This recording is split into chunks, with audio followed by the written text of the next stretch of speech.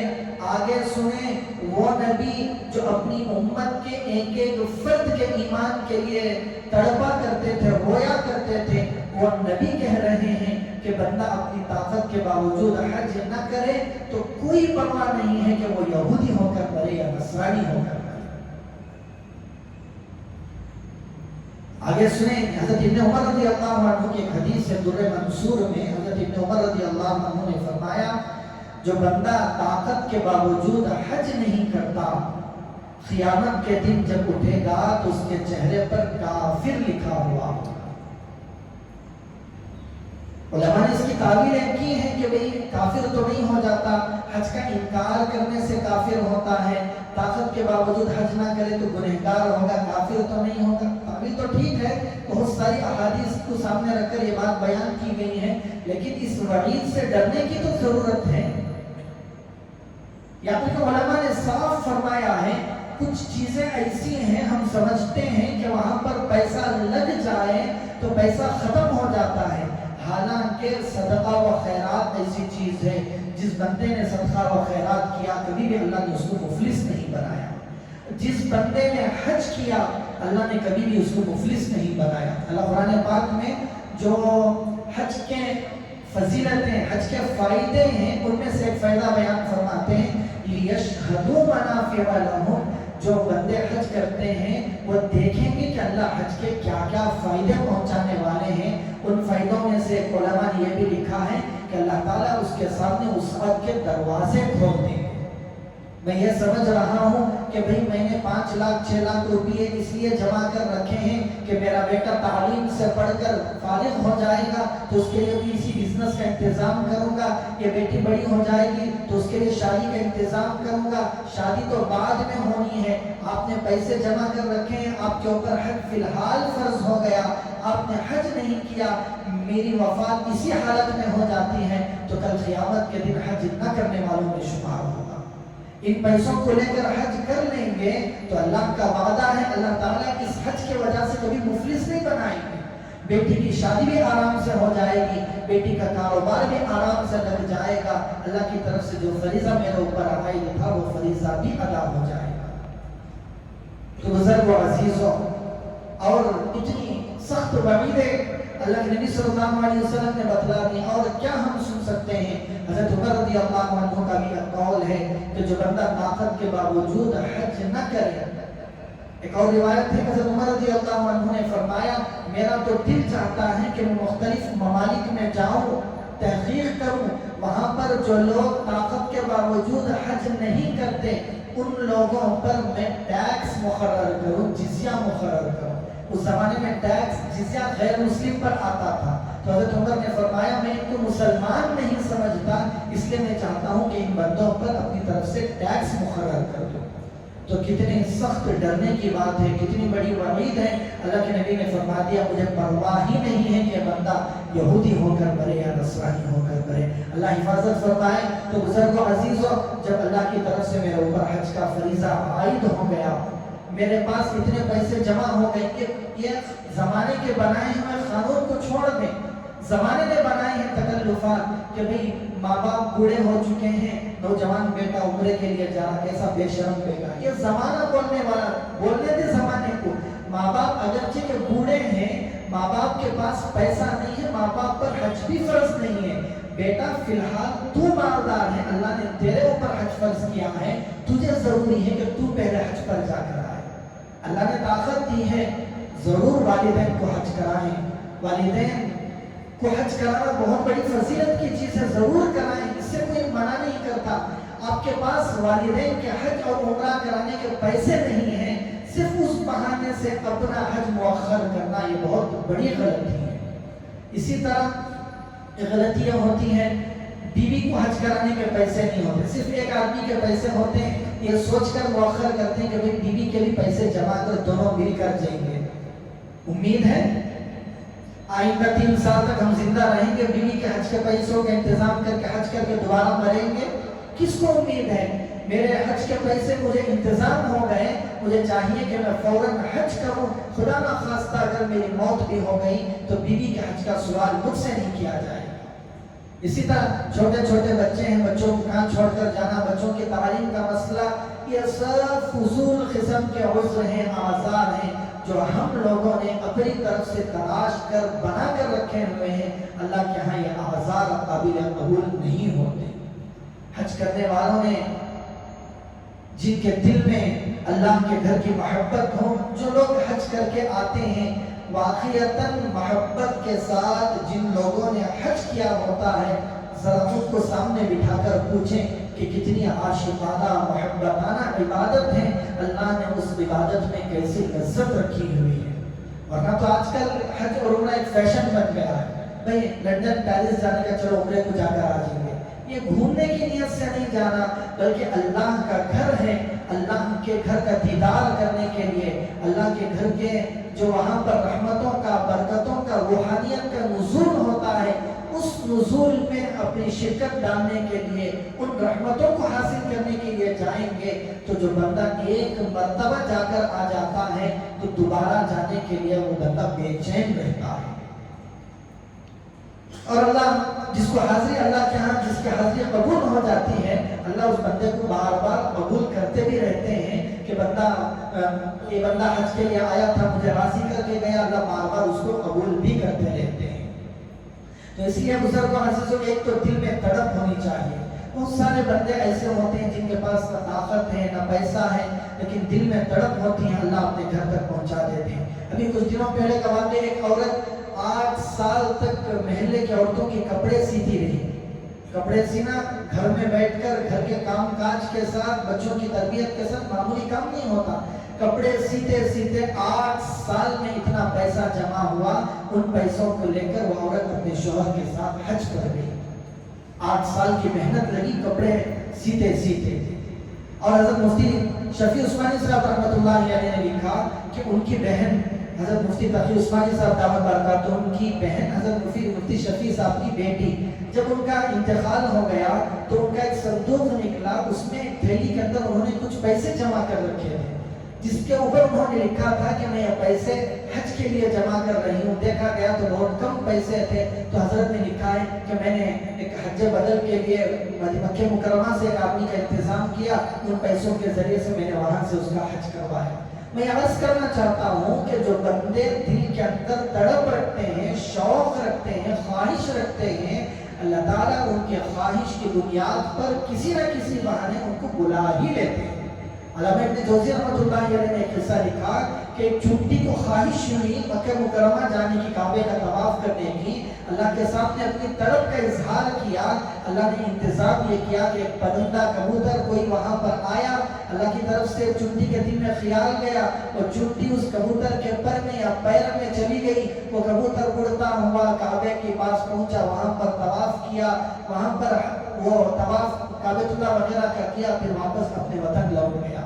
تو اللہ عبرت کے لیے اپنے اللہ والوں سے واقعات معلوم کروا دیتے ہیں۔ تو یہ لکھ کر حضرت نے لکھا ہے کہ اللہ جب ایک جانور جس کی زبان نہیں ہے، جس کا وجود دنیا کے اندر بالکل ہلکا سمجھا جاتا ہے، اس کی طرف پر اپنے گھر بلا سکتے ہیں، تو میں اور آپ حضرت انسان ہیں، اشرف المخلوقات ہیں، میرے اور آپ کے دل میں اگر تڑپ ہو تو اللہ اپنے گھر کی طرف کیوں نہیں بلائے؟ بس تڑپ کی بات ہوتی ہے، محبت کی بات ہوتی ہے۔ جس کے دل میں محبت نہ ہو، جائیں دیکھیں لاکھوں کروڑوں روپیے میں لڑنے والے، سونے والے ایسے بہت سارے افراد آپ کو مل جائیں گے جن کو حج کی اللہ نے ابھی تک توفیق نہیں۔ بے شمار واقعات ہیں، مکہ مکرمہ میں جاب کرنے والے، ٹیکسی چلانے والے، پوچھیں بھئی کتنے سال سے مکے میں ہو؟ کہا 30 سال سے ٹیکسی چلا رہا ہوں۔ پوچھا کبھی مکہ حرم شریف جانے کا موقع ملا؟ نہیں حضرت موقع نہیں ملا، 30 سال تو ہو گئے لیکن کعبہ شریف کے پاس جانے کا موقع نہیں ملا۔ کہا کیوں؟ کہا اللہ کی طرف سے توفیق نہیں ملی۔ تو اللہ کی طرف سے توفیق بھی بہت بڑی چیز ہوتی ہے، تو توفیق اللہ سے مانگنا، اللہ نے طاقت دی ہے تو سب سے پہلا قدم یہ اٹھانا کہ اللہ مجھے میرے حج کو قبول فرما، میں یہ حج کے لیے پہلا قدم اٹھا رہا ہوں۔ تو جن لوگوں کو اللہ نے طاقت دی ہے، استطاعت دی ہے، اتنا پیسہ اللہ نے دیا ہے کہ وہ حج کا پورا خرچ کا انتظام کر سکتے ہوں، تو ان کے اوپر سب سے پہلے مرحلے میں حج فرض ہو جاتا ہے۔ نہ بیوی کے حج کا انتظار، نہ والدین کے حج کا انتظار، نہ بچوں کے بڑے ہونے کا انتظار، نہ بچوں کے جاب کے انتظام کا انتظار، نہ بیٹیوں کی شادی کا انتظار کرنا ہے۔ ان سب کے بغیر جتنا پیسہ ہے اس پیسے سے سب سے پہلے حج کے لیے جانا ہے۔ تو اس سلسلے میں ہم لوگوں سے کوتاہی ہوتی ہے۔ جو لوگ جا رہے ہیں ماشاءاللہ جا ہی رہے، جن بندوں کو اللہ نے محروم رکھا وہ محروم ہی ہیں۔ کیا مل جائے گا؟ دیکھیں جوانی ہے، اللہ نے بدن میں طاقت دی، یہ لوگ بھی تجربہ رکھتے ہیں جن لوگوں نے حج کیا ہے کہ حج کے جو ارکان ہیں ان ارکان میں محنت کی ضرورت ہوتی ہے۔ اللہ نے بدن میں طاقت دی، ابھی مکے میں 20 دن رہے، کاش بدن میں طاقت رہتی تو میں روزانہ حرم میں حاضری دیتا، کاش بدن میں طاقت ہوتی تو میں 5 نمازیں حرم میں پڑھتا، لیکن کیا کروں، پیروں میں کمزوری ہے، چل کر نہیں جا سکتا، مجبوراً کمرے میں اور اپنی جو ہوٹل ہوتی ہے اس کے مصلی میں نماز پڑھنا پڑ رہا ہے۔ کیوں؟ کب گئے آپ حج کے لیے، عمرے کے لیے؟ جب عمر کا آخری زمانہ ہے، اس زمانے میں حج اور عمرے کے لیے جا رہے ہیں۔ حالانکہ حج عمرہ یہ جوانی کی عبادتیں ہیں، جوانی کی عبادت اللہ کو پسند ہے۔ جوانی کے سارے اوقات کیوں حج کے لیے چلے گئے تو ہمیں جو دنیا کے الٹے سیدھے کام کر رہے تھے، کاروبار میں دھوکہ جھوٹ، یہ سب چھوڑنا پڑے گا، یہ سوچ کر بھی بعض افراد حج کو نہیں جاتے۔ اللہ نے توفیق دی تو حج کے لیے جائیں، حج کی برکت سے اللہ سارے گناہوں کو چھڑوا دیں گے، سارے گناہوں کو اللہ چھڑوا دیں گے۔ بدن میں طاقت جب تک ہے وہاں کے ارکان کو صحیح طریقے سے وہی بندہ ادا کر سکتا ہے، مکمل عاشقی کے ساتھ، محبت کے ساتھ، ہر رکن کو کما حق وہی بندہ ادا کر سکتا ہے جس کے بدن میں، پیروں میں اللہ نے کامل طاقت دی ہوتی ہے۔ اس کے بجائے جوانی کا پورا زمانہ ایسے ہی ہم گزار دیتے ہیں، جب ریٹائرمنٹ کا وقت آتا ہے، اللہ حفاظت فرمائے، ریٹائرمنٹ کے بعد بھی بہت سارے افراد ایسے ہوتے ہیں، ریٹائرمنٹ کا پیسہ آیا، ہم نے جا کر بینک میں FD کرا دیا۔ بھئی کیوں؟ حج فرض تھا نا آپ کے اوپر، اتنا پیسہ تو آ گیا۔ نہیں حضرت، بعد میں کیا ہوتا کہ کمائی نہیں ہے، بچے اپنے اپنے گھر لے کر چلے گئے، کھانے پینے کا انتظام ہونا، کیا کریں گے؟ زندگی بھر رشوت کا پیسہ، سود کا پیسہ کھاتے رہے۔ اب جب ریٹائرمنٹ کا بعد کا وقت آیا، مرنے کے زمانے میں بھی سود کا پیسہ کھا کر مرنا چاہتے ہیں۔ کتنی بڑی رسوائی کی، کتنی بڑی بدبختی کی بات ہے۔ اللہ حفاظت فرمائے، جو لوگ رشوت سود کے نام پر بینکوں میں پیسے رکھتے ہیں، اللہ کی طرف سے میں نے بار بار عرض کیا، اللہ تعالیٰ نے قرآن پاک میں ایسے لوگوں سے جنگ کا اعلان کیا ہے، جو لوگ سود لینے دینے والے ہیں، اللہ نے جنگ کا اعلان کیا ہے۔ میں اپنا پیسہ بچا کر بینک میں رکھ کر FD کروا کر سود کا پیسہ کھاتا رہوں، چین و سکون راحت کی تلاش کروں، ادھر سے اللہ مجھے جنگ کے لیے للکار رہے ہوں، پھر بھی میرے بیٹے فرما بردار ہو جائیں، میری اولاد میری بیوی کی میری اہمیت کو سمجھ کر میری قدردانی کرنے والی بن جائے، یہ کہاں سے ہو سکتا ہے؟ تو بزرگ و عزیزو، مالی اعتبار سے، جانی اعتبار سے اللہ نے میرے اور آپ پر جو عبادتیں فرض کی ہوئی ہیں، لازم کی ہوئی ہیں، ان میں سے ایک فرض ہے حج۔ اس کو سمجھ کر، اس کی فرضیت، آپ کے پاس مال و دولت ہے، جو بھی آپ کے تقاضے ہیں، ہاں ایک چیز ہے، میں نے بھی کہا کوئی تقاضا آپ کے پیسوں کے لیے مانے نہیں، حج کو جانے کے بارے میں کہا، ہاں ایک چیز ہے، آپ کے اوپر کسی کا قرضہ ہے، آپ کے پاس 10-15 لاکھ روپے ہیں لیکن خرچہ بھی آپ کے ذمے ہے، تو یہ الگ بات ہے کہ پہلے آپ خرچہ ادا کریں گے، حج عمرے کے لیے نہیں جائیں گے، پہلے قرضہ ادا کریں گے، پھر حج اور عمرے کے لیے جائیں گے۔ اس کے علاوہ جتنے فضول لغو بیکار کے بہانے تراشے جاتے ہیں، یہ سب کچھ بیکار ہے، سب کچھ بیکار ہے۔ ہم آئے علماء کے ساتھ، علماء کے پاس، حضرت ہمارے پاس اتنے پیسے ہیں، گھر کے یہ تقاضے ہیں، یہ حالات ہیں، سب کچھ سامنے رکھ کر بیان کر کے مسائل معلوم کریں کہ مجھے حج کب کرنا چاہیے، کیسے کرنا چاہیے۔ جب میرے اوپر حج کی فرضیت کی بات آ گئی تو بلا چون و چرا اللہ کے لیے مجھے حج کی طرف چلے جانا ہے۔ وہاں کی عبادتیں، وہاں کی روحانیت، وہاں کے جو اثرات، ثمرات، فائدے ہوتے ہیں، وہاں جا کر بہت سارے افراد ایسے ہوتے ہیں جن کی زندگیاں تبدیل ہو جاتی ہیں۔ میں سمجھتا ہوں کہ بھئی میری اگر زندگی میں تنگی گزر رہی ہے، میرے اعمال درست نہیں ہیں، الٹی سیدھی زندگی گزر رہی ہے، لے کو میں کہا حج کو جانا، پہلے سدھر جائیں گے بعد میں حج کو جائیں گے، نہیں، ایسے بہت سارے افراد دیکھنے میں آئے ہیں جو حج کے لیے گئے، اللہ نے اس حج کی برکت سے یا عمرے کی برکت سے اللہ نے ان کی پوری زندگی کو بدل دی۔ تو یہ بھی نیت کر کے آپ جا سکتے ہیں میری زندگی سے جھوٹ نہیں چھوٹ رہا، میری زندگی سے رشوت نہیں چھوٹ رہا ہے، میری زندگی سے بدنظری نہیں نکل رہی ہے، میری زندگی میں نماز نہیں آ رہی ہے، میری زندگی میں اللہ کا خوف نہیں آ رہا ہے، میری زندگی سے سنتیں ختم ہوتی جا رہی ہیں۔ اللہ تو نے مجھے پیسہ دیا ہے، مال دیا ہے، میں تیرے لیے حج کر رہا ہوں، تیرے لیے عمرہ کر رہا ہوں۔ اللہ تیرے گھر کی زیارت کی برکت سے، تیرے حبیب پاک صلی اللہ علیہ وسلم کے روضہ اقدس پر سلام پڑھنے کی برکت سے میری زندگی کو تبدیل فرما۔ یہ بھی نیت کر کے آپ جا کر آئیں، پھر دیکھیں کہ اس حج اور عمرے کے برکات و ثمرات پر زندگی میں کیا کچھ روشن پھول کھلانے والے ہوتے ہیں۔ ایک مسئلہ علماء نے لکھا ہے، ایک بندہ ایسا ہے جس کے پاس اتنا پیسہ ہے کہ وہ بندہ حج کے ایام میں، حج کے جتنے دن ہیں، کتنے دنوں میں حج ہوتا ہے؟ 5 دنوں میں، 5 دنوں میں حج کے ارکان، 5 6 7 دنوں میں حج کے ارکان پورے ختم ہو جاتے ہیں۔ ان دنوں میں مکہ مکرمہ جا کر واپس آ سکتا ہے حج کے ارکان پورے کر کے، پورے 40 دن کا خرچہ نہیں، مدینہ منورہ جانے وہاں رہنے کا خرچہ نہیں، صرف حج کے ایام کا خرچہ اگر کسی کے پاس ہے تو اس کے اوپر بھی حج فرض ہو جاتا ہے۔ آپ پرائیویٹ یا ٹورز کے ذریعے سے صرف ان خاص ایام میں جا کر مختصر سے خرچے میں واپس آ سکتے ہیں، تو اتنے پیسے پر بھی حج فرض ہو جاتا ہے۔ جب اتنی بڑی بات ہے تو پھر ہم 10 لاکھ 15 لاکھ کے مالک ہوں، ہمارے گھروں میں زیور پڑا ہوا ہو، بینکوں میں پیسہ ہو، بیٹی کی شادی کے لیے زیور رکھا ہوا ہو، پھر بھی میں حج نہ کروں، بہت ڈرنے کی بات ہے۔ اللہ کے نبی صلی اللہ علیہ وسلم کی حدیث یاد رکھنی چاہیے، جو اللہ کے نبی صلی اللہ علیہ وسلم نے ایک نہیں کئی احادیث اس طرح کی مرمی ہیں کہ جو حج طاقت کے باوجود نہ کرے، مجھے کوئی پرواہ نہیں ہے کہ وہ یہودی ہو کر مرے یا نصرانی ہو کر مرے۔ اللہ تعالیٰ سے دعا ہے کہ اللہ تعالیٰ اپنے اس اہم فریضے کو سمجھ کر، اس کی اہمیت کو جان کر، اس کے پورے مکمل حقوق کی رعایت کے ساتھ ادا کرنے کی توفیق عطا فرمائے۔ اور جن لوگوں کو اللہ نے ابھی تک موقع نہیں دیا، اللہ ہر ایک کو اپنے گھر کی زیارت کا موقع عطا فرمائے۔ جن کی اللہ نے یہ فریضہ جن کا ادا کر دیا، اللہ ان کی بار بار حاضری نصیب فرمائے۔ وآخر دعوانا ان الحمد للہ رب العالمین۔